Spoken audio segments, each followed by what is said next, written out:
Traffic ನಿಯಮ ಉಲ್ಲಂಘನೆಗಳು ತುಂಬಾ ಆಗ್ತಾ ಇದೆ, ನಿಮಗೆಲ್ಲ ಗೊತ್ತಿರ್ಬೋದು. ಇನ್ಫ್ಯಾಕ್ಟ್ 2024 ಟೋಟಲ್ 157 ಫೇಟಲ್ ಕೇಸಸ್ ಆಗಿತ್ತು. ಅಂದ್ರೆ ಡೆತ್ ಆಗಿರುವಂಥದ್ದು ಅಟ್ಲೀಸ್ಟ್ ಒಂದು ಡೆತ್ ಆದರೆ ಆ ಕೇಸ್ನ ನಾವು ಫೇಟಲ್ ಆಕ್ಸಿಡೆಂಟ್ ಕೇಸ್ ಅಂತ ಹೇಳ್ತೀವಿ. ಅದರಲ್ಲಿ 157 ಆಗಿತ್ತು 24ರಲ್ಲಿ.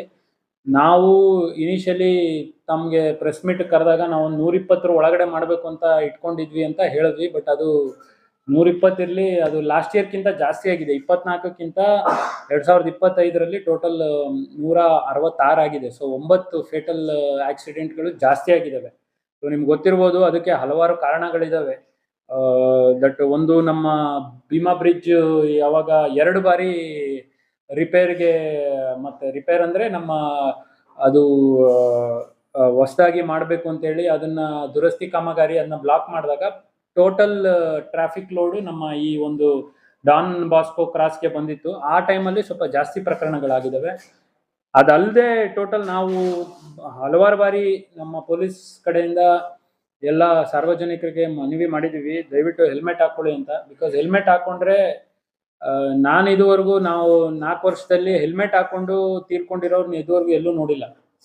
ಸೊ ಹಾಗಾಗಿ ಟೋಟಲ್ ನಾವು ಹೇಳಿದಾಗೆ 85 ಜನ ಕಳ್ಕೊಂಡಿರೋದು 2 ವೀಲರಲ್ಲಿ. ಸೊ ಅವರೆಲ್ಲರೂ ಬೈಕ್ ಸವಾರರು ಎಲ್ಲರೂ ಹೆಲ್ಮೆಟ್ ಹಾಕಿರ್ಲಿಲ್ಲ. ಸೊ ಹಾಗಾಗಿ ಮತ್ತೊಮ್ಮೆ ನಾವೆಲ್ಲರೂ, ನಿಮ್ಗೆ ಗೊತ್ತಿರ್ಬೋದು, ಡಿಸೆಂಬರ್ನಲ್ಲಿ ನಾವು ಅಪರಾಧ ತಡೆ ಮಾಸಾಚರಣೆ ಅಂತೇಳಿ ಮಾಡ್ತೀವಿ. ಆ ಒಂದು ಪ್ರಯುಕ್ತ ನಾವು ಎಲ್ಲ ಠಾಣಾ ಮಟ್ಟದಲ್ಲಿ, ಸರ್ಕಲ್ ಲೆವೆಲಲ್ಲಿ, DSP ಅವ್ರ ಮಟ್ಟದಲ್ಲಿ ಈ ಹೆಲ್ಮೆಟ್ ಜಾಗೃತಿ ಅರಿವು ಕಾರ್ಯಕ್ರಮ ಮಾಡಿದ್ದೀವಿ. ಸೊ ಹಾಗಾಗಿ ಮತ್ತೊಮ್ಮೆ ನಾವು ಸಾರ್ವಜನಿಕರಲ್ಲಿ ಮನವಿ ಮಾಡ್ಕೊಳ್ಳೋದೇನೆಂದ್ರೆ, ಸ್ವಲ್ಪ ನಾವು ಅದ್ರ ಬಗ್ಗೆ ವ್ಯಾಪಕವಾಗಿ ಇನ್ನೂ ಅವೇರ್ನೆಸ್ ಮಾಡ್ತೀವಿ.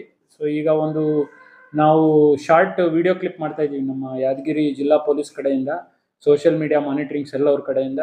ಅದನ್ನ ಇನ್ನೊಂದು 2 to 3 ಮಿನಿಟ್ಸ್ದು ಹೆಲ್ಮೆಟ್ ಅವೇರ್ನೆಸ್ ವಿಡಿಯೋ. ಅದರಲ್ಲಿ ಯಾರು ನಿಜವಾಗ್ಲೂ ಕಳ್ಕೊಂಡಿದಾರಲ್ಲ, ಮಗನ್ನ ಮತ್ತು ಅವರ ಗಂಡನ್ನ ಕಳ್ಕೊಂಡಿರೋರು ಅಥವಾ ಅವರ ತಂದೆ ಕಳ್ಕೊಂಡಿರೋರು, ಅವರು ಯಾರು ನೊಂದವ್ರದ್ದು ಅದೆಲ್ಲ ಫುಟೇಜ್ ತಕೊಂಡು ಇದು ಬೇರೆಯವ್ರಿಗೆ ಆಗ್ಬಾರ್ದು ಅನ್ನೋ ಒಂದು ನಿಟ್ಟಿನಲ್ಲಿ ಅವೇರ್ನೆಸ್ ವಿಡಿಯೋ ಮಾಡ್ತಾ ಇದೀವಿ. ಶೀಘ್ರದಲ್ಲೇ ಅದನ್ನು ಸಹ ಕೊಡ್ತೀವಿ. ನಾವು ಹಿಂದೆ ಇದಕ್ಕೆ ಕರೆದಾಗ ತಮ್ಗೆಲ್ಲರಿಗೂ ಹೇಳಿದ್ವಿ ದಟ್ ನಾವು CCTVಯಲ್ಲಿ ನಾವು ಏನು ಟ್ರಾಫಿಕ್ ಉಲ್ಲಂಘನೆಗಳಾಗೋದನ್ನ ಚಲನ್ ರೈಸ್ ಮಾಡಿ ನಾವು ಆನ್ಲೈನ್ನಲ್ಲೇ ತಮ್ಮ ಎಲ್ಲ ಯಾರು ವೈಲೇಷನ್ ಮಾಡ್ತಾರೆ ಅವರಿಗೆ, ಸಾರ್ವಜನಿಕರಿಗೆ ಅವರ ಮೊಬೈಲ್ಗೆ ಫೈನ್ದು ಮಾಹಿತಿ ಹೋಗುತ್ತೆ ಅಂತೇಳಿ ಅದು ನಾವು ಅಕ್ಟೋಬರ್ 20ಕ್ಕೆ ಶುರು ಮಾಡಿದ್ದು. ಸೊ ಇಲ್ಲಿವರೆಗೆ ನಾವು 3395 ಪ್ರಕರಣಗಳನ್ನ, ಅಂದ್ರೆ IMV ಪ್ರಕರಣಗಳು ಏನು ಫೈನ್ನ ಜನರೇಟ್ ಮಾಡಿದ್ದೀವಿ. ಸೊ ಟೋಟಲ್ ಅಮೌಂಟ್ ಅದು 20,32,000 ರೂಪಾಯಿದು ನಾವು ಫೈನ್ ಜನರೇಟ್ ಮಾಡಿರೋದು. ಸೊ ಹಾಗಾಗಿ ಈಗ ಹೊಸ ವರ್ಷದಲ್ಲಿ ಇನ್ನೊಂದು ಏನಾಗುತ್ತೆ, ನಾವು ಆಟೋಮ್ಯಾಟಿಕ್ ಏನು ಮೆಸೇಜ್ ಹೋಗ್ತಾ ಇದೆ ಟ್ರಾಫಿಕ್ ಚಲನ್ ಜನರೇಟ್ ಆಗಿದೆ ಅಂತ, ಅದರಲ್ಲೇ ಒಂದು ಲಿಂಕ್ ಬರುತ್ತೆ. ಯಾಕಂದ್ರೆ ಈಗ ನಿಮ್ಗೆ ಗೊತ್ತಿರ್ಬೋದು, ಸೈಬರ್ ಕ್ರೈಮ್ ಕದೀಮರು ಎಲ್ಲರೂ ಬೇರೆ ಬೇರೆ ರೀತಿ ವಂಚನೆ ಮಾಡ್ತಾರೆ. ಕೆಲವೊಂದ್ಸತಿ ನಿಮಗೆ ಫೈನ್ ಆಗಿದೆ ಅಂತಾನು ಲಿಂಕ್ ಕ್ಲಿಕ್ ಮಾಡಕ್ ಹೇಳಿ ನಿಮ್ಮ ಫೋನ್ದು ಏನು ಆಕ್ಸೆಸ್ ತಗೋತಾರೆ ಮತ್ತು OTP ಮತ್ತು ಇದೆಲ್ಲ ಆಗುವಂತ ಫ್ರಾಡ್ಸ್ ಆಗುವಂತ ಚಾನ್ಸಸ್ ಇರುತ್ತೆ. ಹಾಗಾಗಿ ಈಗ ಏನ್ ನಮಗೆ ಯಾದಗಿರಿ ಜಿಲ್ಲಾ ಪೊಲೀಸ್ ವತಿಯಿಂದ ಆಟೋಮೆಟಿಕ್ ಟ್ರಾಫಿಕ್ ಚಲನ್ ಜನರೇಟ್ ಆಗುತ್ತೆ, ಅದರಲ್ಲೇ ಒಂದು ಲಿಂಕ್ ಬರುತ್ತೆ. ಮತ್ತು ನಾವೇನು ಹೇಳ್ಕೊತೀವಿ, ಅದರಲ್ಲೂ ಕೆಲವೊಬ್ಬರಿಗೆ ಸಂಶಯ ಇತ್ತು ಅಂದ್ರೆ ಡೈರೆಕ್ಟ್ ಟ್ರಾಫಿಕ್ ಪೊಲೀಸ್ ಸ್ಟೇಷನ್ಗೆ ಹೋಗ್ಬೋದು. ಅಥವಾ ನೀವು ಸಿಟಿಸನ್ ಸರ್ವಿಸ್ ಸೆಂಟ್ರಲ್ಲೂ ನಿಮ್ಮ ಚಲನ್ ನಂಬರ್ ಹಾಕಿದ್ರೆ ನಿಮ್ಮ ವೆಹಿಕಲ್ ನಂಬರು ಕರೆಕ್ಟಾಗಿ ಜನರೇಟ್ ಆಗಿರುವಂಥದ್ದು ಮತ್ತೆ ಯಾವಾಗ ಆಗಿರುವಂಥದ್ದು ಬರುತ್ತೆ. ಸೊ ಆ ರೀತಿ ಅವರು ಅಲ್ಲೇ ಕಟ್ಬೋದು. ಸೊ ಹಾಗಾಗಿ ಇದು ಒಂದು ಟ್ರಾಫಿಕ್ ರಿಲೇಟೆಡ್. ಇನ್ನೊಂದು ಆಲ್ರೆಡಿ ಸುದ್ದಿ ಮಾಡಿದ್ದಾರೆ ರಿಗಾರ್ಡಿಂಗ್ ಟ್ರಾಫಿಕ್ ಎಕ್ವಿಪ್ಮೆಂಟ್ಸು. ಸೊ ನಮಗೆ commissioner of traffic and road safety Bengaluru ಇವರ ವತಿಯಿಂದ ಟೋಟಲ್ 4 crores ವರೆಗೂ ನಮಗೆ ಅಮೌಂಟ್ ಬಂದಿತ್ತು. ಸೊ ಅದರಲ್ಲಿ ITMS ಮುಖ್ಯವಾದ ಒಂದು ಅಂಶ. ಅದರಲ್ಲಿ ITMS ಅಂದ್ರೆ ಇಂಟೆಲಿಜೆಂಟ್ ಟ್ರಾಫಿಕ್ ಮ್ಯಾನೇಜ್ಮೆಂಟ್ ಸಿಸ್ಟಮ್, ಯಾದಗಿರಿಗೆ 1.22 crores ಕೊಟ್ಟಿದ್ರು. ಸೊ ಈಗ ಜಿಲ್ಲೆಯಲ್ಲಿ ಮೇ ಬಿ 7 ಕಡೆ ಅದನ್ನ ನಾವು ಅಳವಡಿಸ್ತೀವಿ. ಅದು ಟೆಂಡರ್ ಮುಗಿಯಕ್ಕೆ ಬಂದಿದೆ. ಮೇ ಬಿ ಇನ್ನೊಂದು ಒಟ್ಟಿನಲ್ಲಿ ಈ ಆರ್ಥಿಕ ವರ್ಷದೊಳಗಡೆ ಅದು ಮುಗಿಯುತ್ತೆ, ಆ ಏನು ITMS ಇದು. ಅದಾದ್ರೆ ಸೊ ಹೈವೇಗಳಲ್ಲಿ ಆಟೋಮ್ಯಾಟಿಕ್ ಟ್ರಾಫಿಕ್ ಅದೇ ಚಲನ್ ಜನರೇಟ್ ಮಾಡುತ್ತೆ ಮತ್ತೆ ಸಂಬಂಧಪಟ್ಟವ್ರಿಗೆ ಓನರ್ಗಳಿಗೆ ಅದು ಮೆಸೇಜ್ ಹೋಗ್ತದೆ. ಸೊ ಹಾಗಾಗಿ ಅದು ಸ್ಟಾರ್ಟ್ ಆದ್ಮೇಲಂತೂ ಎಲ್ಲರೂ ಇನ್ಕ್ಲೂಡಿಂಗ್ ಹೆಲ್ಮೆಟ್ ಇರ್ಬೋದು, ಟ್ರಿಪಲ್ ರೈಡಿಂಗ್ ಇರ್ಬೋದು, ಮೊಬೈಲ್ ಫೋನ್ ಯೂಸಿಂಗ್ ಇರ್ಬೋದು, ಅತಿ ವೇಗ. ಯಾಕೆಂದ್ರೆ ನಾವು ಟೋಟಲ್ 500 ವೈಲೇಷನ್ಸ್ ರೈಸ್ ಮಾಡಿದ್ವಿ ಲಾಸ್ಟ್ 4 months ಅಲ್ಲಿ, ಬರೀ ನಮ್ಮ ಸೈದಾಪುರ್ ರೋಡ್ಗೆ, ಅಂದ್ರೆ ರಾಯಚೂರ್ ರೋಡ್ಗೆ ಮತ್ತೆ ಹೈದರಾಬಾದ್ ರೋಡ್ಗೆ. ಸೊ ಅಲ್ಲಿ ಎಲ್ಲ 60-70 ಕಿಲೋಮೀಟರ್ಸ್ ಸ್ಪೀಡ್ ಲಿಮಿಟ್ ಇರ್ತದೆ. ಅದರಲ್ಲಿ 90-95 ಹೋದ್ರೆ ಅದು ಎಲ್ಲ ಟ್ರಾಫಿಕ್ ಚಲಾನ್ ಜನರೇಟ್ ಆಗುತ್ತೆ. ಸೊ ಈ ನಿಟ್ಟಿನಲ್ಲಿ ಈ ಒಂದು ಮಾಧ್ಯಮದವರ ಮೂಲಕ ನಾವೆಲ್ಲರಿಗೂ ಏನು ಕೇಳ್ಕೊಳ್ಳೋದು, ದಯವಿಟ್ಟು ಹೆಲ್ಮೆಟ್ ಹಾಕೊಂಡ್ರೆ ನಮಗೆ ಪೊಲೀಸ್ ಅವ್ರಿಗೆ ಏನು ಆ ಫೇಟಲ್ ಆಕ್ಸಿಡೆಂಟ್ಗಳು ಕಡಿಮೆ ಆಗ್ತವೆ. ಮತ್ತೆ ಆ ಒಂದು ಎಷ್ಟೋ ಜನ ಕಳ್ಕೊತಿರೋರು ಎಲ್ಲ ಯೂತ್, ಅಂದ್ರೆ ಎಲ್ಲ ಕೆಲಸ ಮಾಡೋರು, ಮತ್ತೆ ಅವ್ರ ಮೇಲೆ ಅವಲಂಬಿತ ಆಗಿರೋ ಫ್ಯಾಮಿಲಿಗೂ ಸಮಸ್ಯೆ ಆಗ್ತದೆ.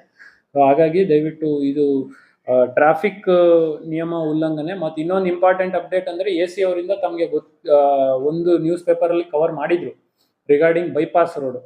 ಸೊ ಆ ಬೈಪಾಸ್ ರೋಡ್ ಸಹ ಲ್ಯಾಂಡ್ ಅಕ್ವಿಷನ್ ಎಲ್ಲ ಮುಗ್ದಿದೆ. ಸೊ ಅದು ಏನಾದರೂ ನಮಗೆ 5 months 4 months ಅಲ್ಲಿ ಮುಗಿದ್ರೆ ನಮಗೆ ಡೈರೆಕ್ಟ್ ಮುದ್ನಾಳ್ ರೋಡಿಂದ ಅರ್ಧ ಕಿಲೋಮೀಟರ್ ಅಲ್ಲಿ ಅದು ಎಂಟ್ರಿ ಆಗಿ ಡೈರೆಕ್ಟ್ ಅಲ್ಲಿ ಇದಕ್ಕೆ ಹೋಗುತ್ತೆ, ಯಾವುದು ಮುಂಡರ್ಗಿ.